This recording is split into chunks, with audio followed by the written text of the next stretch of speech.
Hey everyone, today's episode of Still Untitled was brought to you by Squarespace. Squarespace is the easiest way to build and create a beautiful website, blog, or online store for you and your ideas.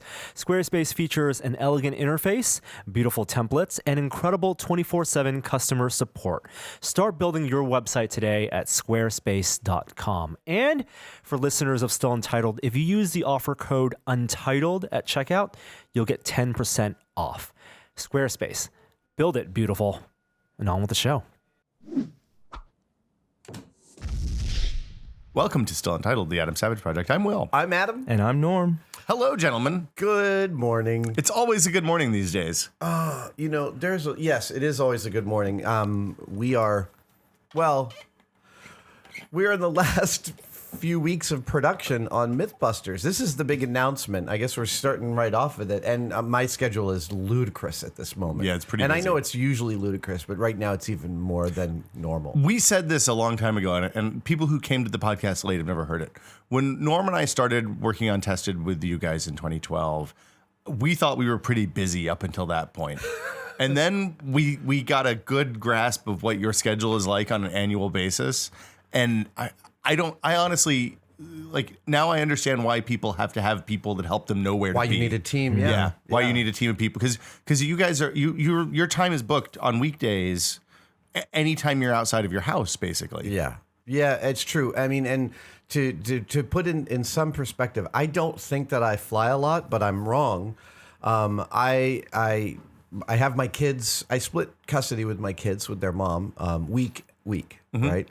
And I genuinely managed to not have to travel on the weeks that I have the boys. So over those 25 weeks a year that I don't have the boys, I still fly about 100,000 miles a year. Wow. Just in those weeks. Just in those weeks. Frequent flyer miles. Wow. All the hotel plans.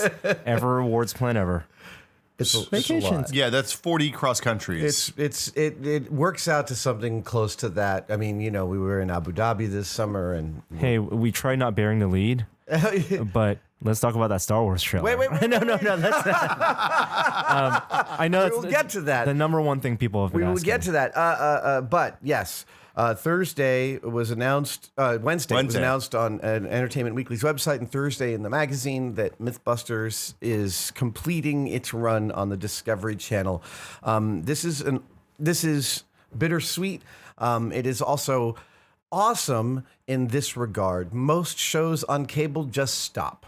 Their ratings start to dive, and the network decides not to renew them. And in this case, Discovery, in partnership with us, has agreed to send off MythBusters and put it to bed properly. So we have been since January, I'm sorry, but I couldn't tell anyone, filming the final season of MythBusters, which will air early 2016. It is a countdown of goodbye.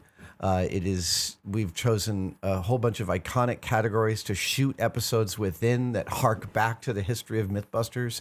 And we have just Thursday completed perhaps one of the most insane stunts I have ever participated in my entire life. Something to say. I showed you guys the phone footage. Oh yeah. You showed us two angles because you showed us the Yeah, there's a shot from, there's like a 2/3 isometric, and then there's one from the side. The one from the side was unbelievable. Yeah, we didn't even expect that would. I know, it's awful. I'm so sorry. I'm so sorry. But we didn't even expect that would actually be a shot. We were just putting that camera there for sound, and the shot that it got was insane. So you guys have done 13 or 14 years. 14 years. 2002 is when we started filming. Of MythBusters. At this point, you have a team that you've worked with now for a really, really long time. Some of them have been with us as long as 12 years. And I think, the shortest timer is like 7 years. Oh, wow. So this is a family. It is a family, and it is an incredible, incredible crew. And I might have said this before, but it's also a small crew. We're only about 19, 20 people in San Francisco.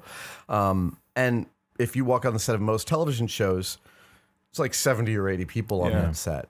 So we really like it intimate and quiet. And like I said, it's family in every sense of the word. We've all seen each other at our best, and we have all seen each other at our worst. Well, and I mean, I have to imagine that has to be. I mean, it's emotional anytime you wrap something up after a long period of time. Yes, but just the people is the thing that I get upset about. Yeah, well, one thing is, Jamie and I do extracurricular stuff. We've done some stuff for corporations. The fact is whenever we do, we try and hire our people to do it, and most of the time we're successful. And I truly hope to keep as many of these folks busy in the next year as I can, because I work incredibly well with this group. And one of the things we say to clients is, if you'd like this video to be done in the time frame that we want to do it in, because it's very tight, you got to hire our crew, because our crew knows exactly how to work with us. Yeah. So how do you feel, though? I mean, how do you feel looking back? You've had a few weeks to digest and go through the interviews. I've had months to deal with this. And to be honest, up until about a week ago, I was really, really suffering. I went through all the stages of grief. I said this in the EW article, but I mean, seriously, like, food didn't taste as good, and coming in here to noodle around in the shop was just unsatisfying. We went through this whole post-Comic-Con destruction here, where it took me about 3 months to get the shop clean. And I genuinely was grief-stricken, semi-depressed on that front. And, I've wrapping that last sequence last week, and the announcement finally being made really, I think, provided the catharsis that turned the corner for me to feel a lot lighter about it. It is great to finally be able to talk about it openly. The outpouring of Mythbuster love on Twitter and social media has been incredible and humbling. I mean, all these people saying, "You got my kid interested in STEM. I'm an engineer because of you guys." Holy crap. That stuff is just, I don't know what to do with it except put it in my pocket and be glad that we had that interaction with people, And I don't think you're going to say thank you, right? Yeah, exactly. Thank you for letting I'm us know. retweeting constantly. Right. Yeah. And I don't think you're going to feel that impact for years. I think in a lot of respects, it's like astronauts who watch Star Trek. Right. And yes. Right. And you're not Yes. going to feel that until, you have guys like Jason Reitman who love Mythbusters and informs how they think, critically think, but it could be 10, 15 years from now before the next, batch of astronauts. Yeah. And it's parents come up, and we've become sort of, I've said this before, but I think we've become sort of patron saints of the autism spectrum disorder. I do the signings at Maker Faire. I'm sorry I didn't go last year, but whenever I do those signings, there's parents who come up and say, "Your show's the only thing my kid slows down for," and it showed them that there was a possibility. And again, this is so far outside our original mission that it's astonishing. So I love this show. I love making this show. I will miss making it. I really am excited about the next stage. And one of the great things about the Twitter feed, my Twitter responses, is a lot of people are saying exactly what I'm thinking, which is they're saying, "Can't wait to see what happens on Tested next year." And they're right. It's totally both feet. I was in the elevator in Las Vegas yesterday. I did a corporate appearance yesterday, and this guy gets in and says, I'm a sign painter. I was a sign painter for 30 years. Now I paint boats for the LA County Sheriff's Department. And I love your show. I've been watching it since the beginning. Wait, what was my original point? How many boats does the LA County Sheriff's Department need Apparently painted? a lot. Oh, right. He said, I love your show. I love the one-day builds. I love it when people say that. Oh, and yeah. he says, but there's not enough of them. And I said, that will be remedied next year, my good man. We need to clone Joey. Yes. I'm working on it. Is there anything, 14 years is a really long time for a cable TV show. Yeah. Like, it's insanely long time. 260 hours of television. Yeah, that is a lot of television. How is there stuff you regret that you didn't get to go do? Or do you feel like you flew on a jet at the edge of the atmosphere. Yeah. You've gone faster than the speed of sound. There's a couple of stories that I would have loved to have done. A couple of small stories. Mm-hmm. In fact, I'm rebuilding a list. Okay. I mean, I don't know that it's ever going to come up again. I don't know if I don't know what's going to happen, but I can't stop collecting myths. And it's not like I'm going to start to reboot Mythbusters, because I'm not. We're finished with this show. But it's still in my nature every time I see a news story that has something testable in it to put that on a list. And so it still goes on. 4 things went on in the last few days.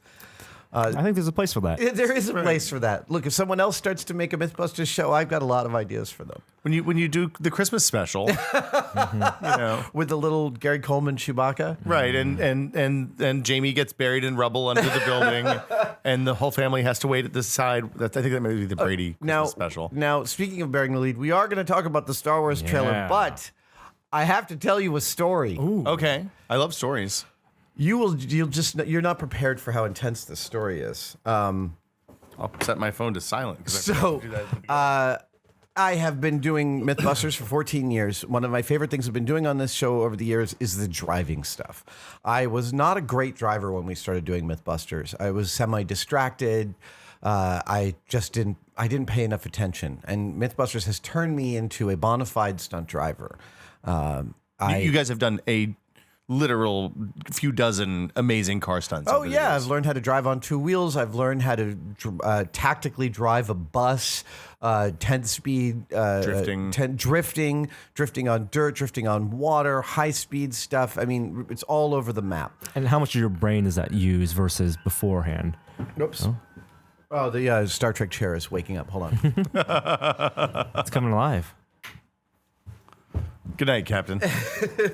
What was the question? How much is your brain? I mean, when you say you weren't a good driver beforehand and afterward, you put in some context how much actually it takes to learn to be a good driver. Well, it's iterative, like any skill. So you get good at things and you learn to internalize them. Probably until a couple of days ago, the best example of this was I was back east with my wife and we were driving through Westchester County in the winter, and I hit a patch of black ice, and the car started skidding, and I don't think my heart rate raised even a beat as I slowly guided the car back onto the road. Just like Glenn. And it's just like, no problem. 2 days later, my wife had to go, stop aiming for the black ice. Because I found it really fun. But, all the oversteer, understeer stuff that I've learned just made that a trivial thing to deal with.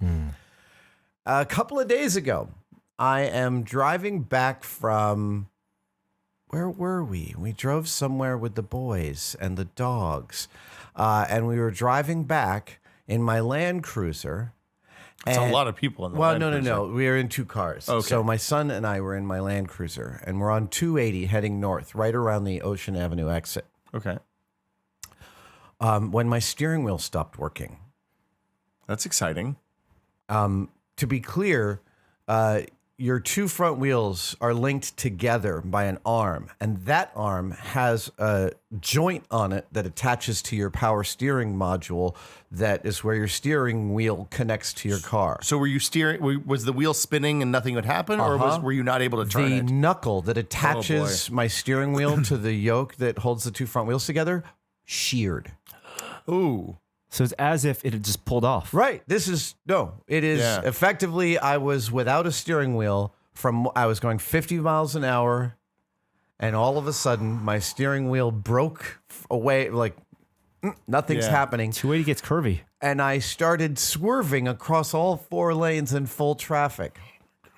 Oh, this is terrifying. Now, I always wanted a PA system in my car.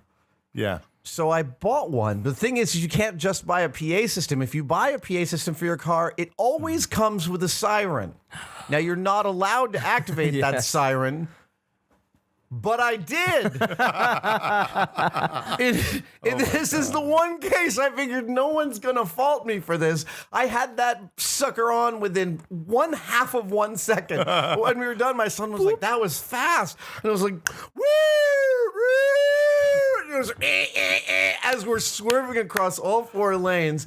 I managed to get into the shoulder with most of me out of the actual lane without being able to aim. Yeah. How? I don't know. Shifting weights, momentum? if you're swerving, We were going at eventually about you'll get there, yeah, right? so, we just sort of got over, and then I stopped literally 2 inches away from the guardrail. Wow. And we sit there, and the cars that are going by are buffeting us. Yeah. Terrifying. You must have been. When did you get the shakes? Was it when you were on the? We'll get to that in a minute. Again, I don't think my heart rate went up more than a couple of beats during that because I've dealt with tons of that stuff on the show, just never in real life. Yeah. So we paused. I called AAA. I said, can you put the highest priority on this? They said, we've put a note that you are being buffeted by the cars in the fast lane. And the tow service was there within 18 minutes. Well, that's really fast. They got me up on the flatbed. They took me to my shop. They took me to, MythBusters shop where I had the car towed next day. And my son was like, I can't tell if that was cool or really freaky. And I was like, it is a combination of mostly freaky with a soupçon of cool. Thing 1 or thing 2? Thing 1. Oh, yeah. I didn't. Here's where it showed. God. Where it showed was that I couldn't get to sleep that night. I didn't get to sleep until about 2 a.m. in the hotel in Vegas. I had to fly that evening to Las Vegas to do an appearance yesterday. This all happened on Sunday. Wow. And were you just replaying it in your head over and over again? It wasn't even like I was replaying it. It was more just like the adrenaline rush that I dealt with just totally threw me over the moon in terms of being able to be sort of, and it wasn't like I was irrational or even like shaky. It was just like, that's messed up. That was the scariest thing that has ever happened to me in a car, full stop. And I'm including all the things I've done including on the upside down, almost drowning upside thing. down, upside down in a car in the water. That wasn't as scary as this. Yeah, I can't imagine. I had my son in the car. Exactly. When I mean, I still drive a little bit differently when I'm driving my daughter. But 280, we should paint a picture for people to know what 280 where you're talking about is. It's 6 lanes, probably 5 or 6 lanes at that point. 5 lanes. And there's a ton of bridges, so there's bridge abutments everywhere. Yep. People drive between 55 and 90 miles an hour on that stretch of road. Do. And it gets curvy when you get into the city. Yeah, and it's really windy. And I'm really lucky that it was a Sunday afternoon. Yeah. Because this was going to happen. This is like, I saw the bolt. The bolt was absolutely sheared. It's 1982, so it's a 24-year-old. Yeah, it could have happened when you're coming down off Skyline or something really windy. It's a 34-year-old bolt. Yeah. So I'm going to replace the entire front end steering arrangement. As my wife goes, you think? Yeah. So that happened. Wow. Yeah. It's been an eventful week. So you didn't get the shakes until that? You didn't get the shakes at all? I didn't get the shakes at all. Like I said, I couldn't sleep, and I was, a little bit freaked out. Just like, you could just tell that I was freaked out because I wasn't thinking clearly. Yeah. Yeah. So I hope to never again have to put my driving skills to that kind of test. No, that would be good not to. Good thing you had that siren. So again, if you could see what I did on Thursday that I showed to Will and Norm that is part of the MythBusters finale episode, and you heard that the losing my steering was rougher, you would be amazed. Yeah. Because what I did on Thursday is, until Sunday, the best driving of my entire life. The best driving of my entire life. I don't know if the Sunday thing counts as the best driving since you didn't have any control over the car. I stayed calm. I got the siren on, and I got myself to the shoulder. It's essentially a train without rails at that point. I guess you're right. I guess Tapping the brake. Tapping the brake. Adjusting, tapping the brake, getting your siren on. All right. Let's talk about the really important thing. Back to the Future Day. Trailer. Oh, wait. 25 years ago today. I was sad that the Cubs didn't make it into the series. Yeah, it was close. Did the Cubs play baseball or football, Adam? The one with the stripes. The other thing, aside from MythBusters Ending, the most tweets I think we got last week was about the new Star Wars trailer. Wanting us to talk about it. Yes, and so the important question here is, everyone have their tickets? Yeah. I don't know. I've got a pair. I've got 4 for the Kabuki at 4:00 on Friday. Nice. Yeah. 4 o'clock on Friday? The first show's at 7. 4:00 in the afternoon. Friday. The first show is on Thursday. I couldn't get Thursdays. I will still be on tour for like 3 days. So I'll have to work that out. But I'll assume yes. If somehow. only you know someone who knows If only someone. I knew somebody.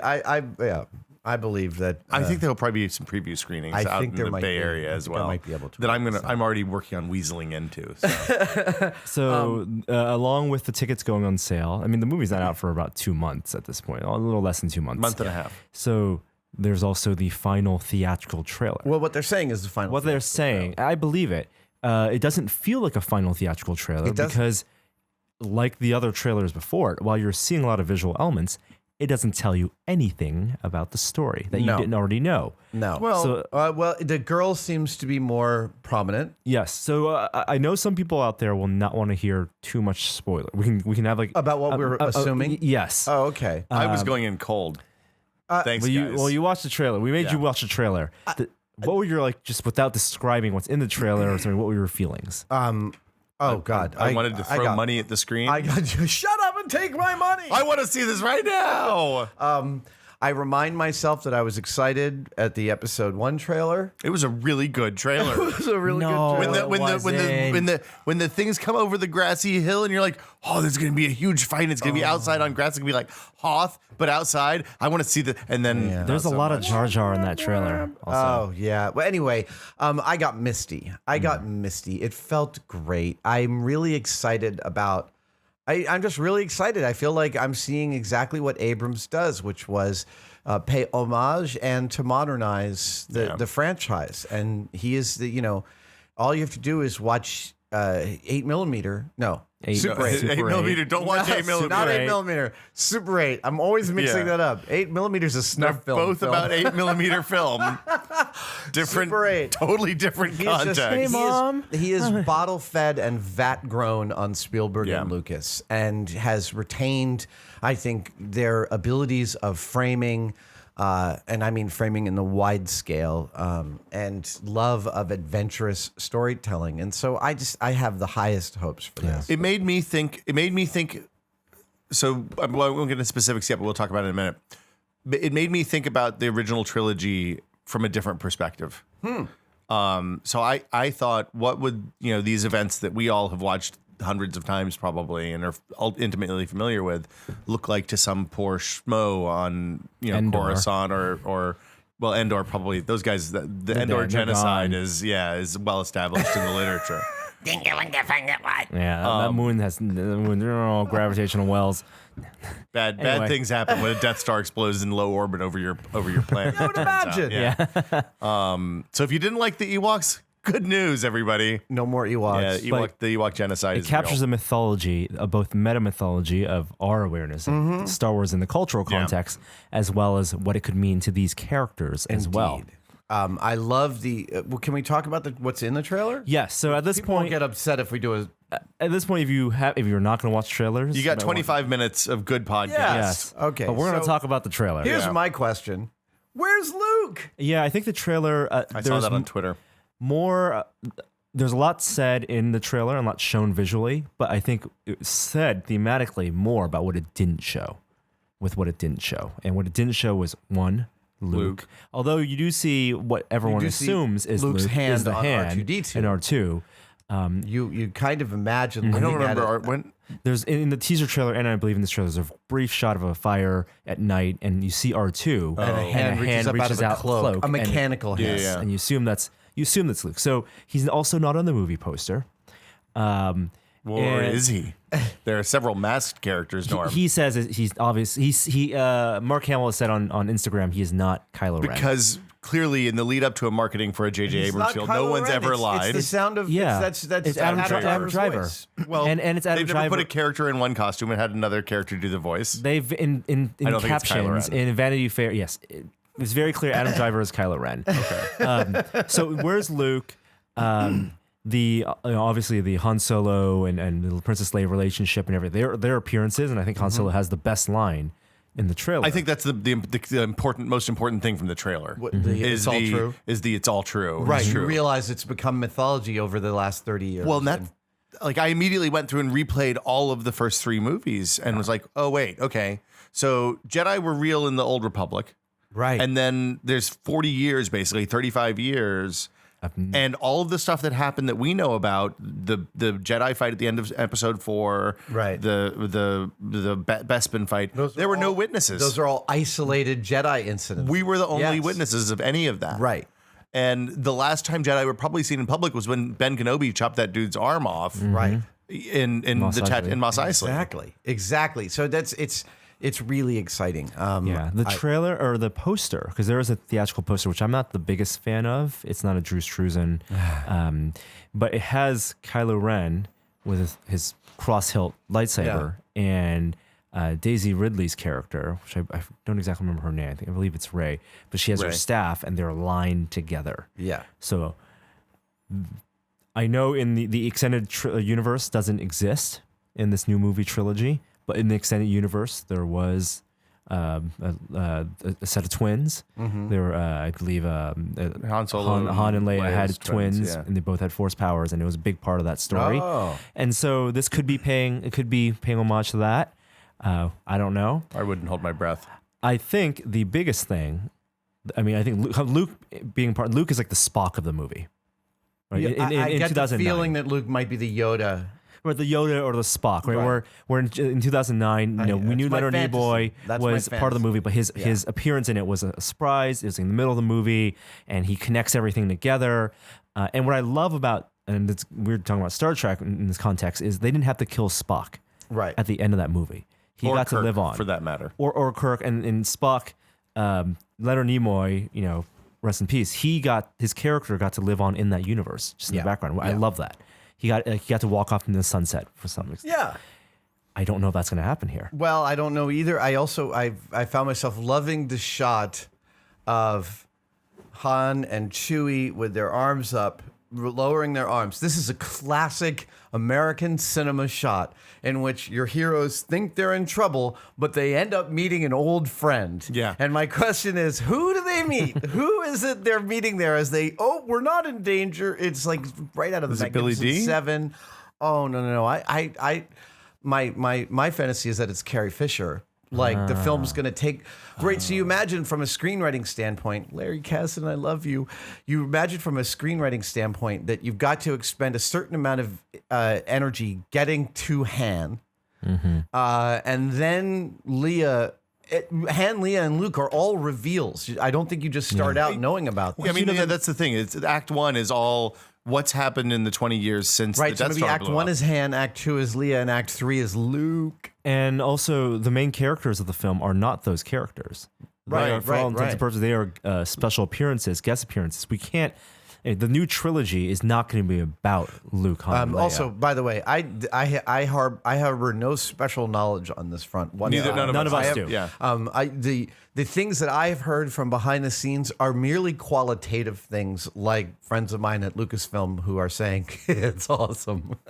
Yeah. God. My theory is that Adam Driver is redeemed. Oh, interesting. Well, I mean, that's the big question. Is it's unclear to me who the big bad is, right? I mean, we're supposed to think it's Adam Driver, Right. I mean, Kylo It's Ren. pretty. I Well, think I love the way he holds that lightsaber, Yeah. the kind of aggressive way he's holding it every time it goes on. It's not like a more elegant age. This is more like I'm going to slice you in half, mofo. But then you also see Rey looking incredibly angry. Yeah. Like she's shooting a blaster and looking super yeah. pissed. So I mean, I also think that I also found myself wondering that structure you see her climbing on in the beginning of the trailer looks a lot like the structure Obi-Wan was on in Star Wars when he disables the Death Star tractor beam. yes, in the center of the. well, Right. it could be the inside of that crashed Star Destroyer that we see on whatever. Exactly. That's what I I think it's believe. I absolutely. believe it's and that. I somehow suspect that's on the planet Arrakis or something like that. Yeah. Check Say it. you got to walk off step or else the sandworms come. It's the spice. That's what they're fighting over. If By what's the- his name is there. There is a parody Twitter feed that is only tweeting quotes from Dune, except wherever the word spice is, they've added the word pumpkin. Oh, that's the funniest. I have to tell you, I heard that and I was like, oh, rolled my eyes. And then I started reading it. Every single one is hilarious. Oh yeah, that's good. It's the pumpkin spice that allows them to do what they do. And if you watch the movie, you hear in that voice. Yeah, forget about it. They've ruined it forever. Yeah. Luke, I think, will be a big reveal. I think the biggest reveal have not yet been even teased at yet. Oh, yeah, no, I'm sure they've got something up their sleeve that's giant. I mean, that's the thing is Adam Driver's is the Darth Maul in this situation, right? Well, hopefully he's more interesting than El Diablo. Okay, so, but I'm just saying there's always a low level bad guy, and then there's the big bad. You don't hire Adam Driver to not be complex. No. And so, that's very exciting. I will tell you, by the way, that the first time I saw Darth Maul, when I worked at Industrial Light and Magic, we would once a month gather together to watch all of the shots that had been completed by the company that month. And there was a guy in the edit room up there who would cut together all the completed effects shots, but they weren't with sound. That's a totally different thing. So he'd just cut it to some cool piece of music, and you'd go once a month and to see theater, where we watched the Martian screening last week. And you'd sit there for probably 35 minutes to some cool soundtrack and you'd watch like A Perfect Storm mixed with bits from Pearl Harbor, mixed with bits from episode 2. And that was the first time I saw Darth Maul. And we were, I must say, from inside the company, we were making lots of fun of Darth Maul from the very beginning. We called him El Diablo. I mean, He looked like a Mexican wrestler. but With he had a lightsaber with 2 blades. 2 blades. They became 2 one-bladed lightsabers. Yeah. It's still a great fight. That's the best part of the movie. It's the best part of the whole prequel. Yeah, and that's not saying a lot. And it says a lot about the music. Just like Duel of the Fates is incredible. John Williams is just the master. It's just like when you start to make a list of iconic movie soundtrack themes, and you realize they're all John's. I mean, but the knock James against Horner, John Williams is they Williams. kind of all sound the same. I just not in the Danny Elfman way. I know, No, not in the Danny Elfman I know way. there are times when it feels like he's borrowing from himself, but I mean, God, let this, that's fine considering that we get Raiders and Jaws and Star Wars and Superman and it's Close crazy. Encounters. Oh my God, Danny Close Elfman. Encounters. Yeah. Close Encounters is still amazing. I haven't watched that in about 20 years. I need to go back to it again. It's fantastic. 'Cause I And didn't like I watched it it then. about 5 years ago, and it's still really riveting and incredible. Okay, so what are your takeaways going into the final push for the Star Wars stuff? Do you think JJ is going to pull into Star Trek Into Darkness? Reboot the universe? Here you see him, here you don't. He's not going to reboot the universe. He can't do that. No. There's no time travel.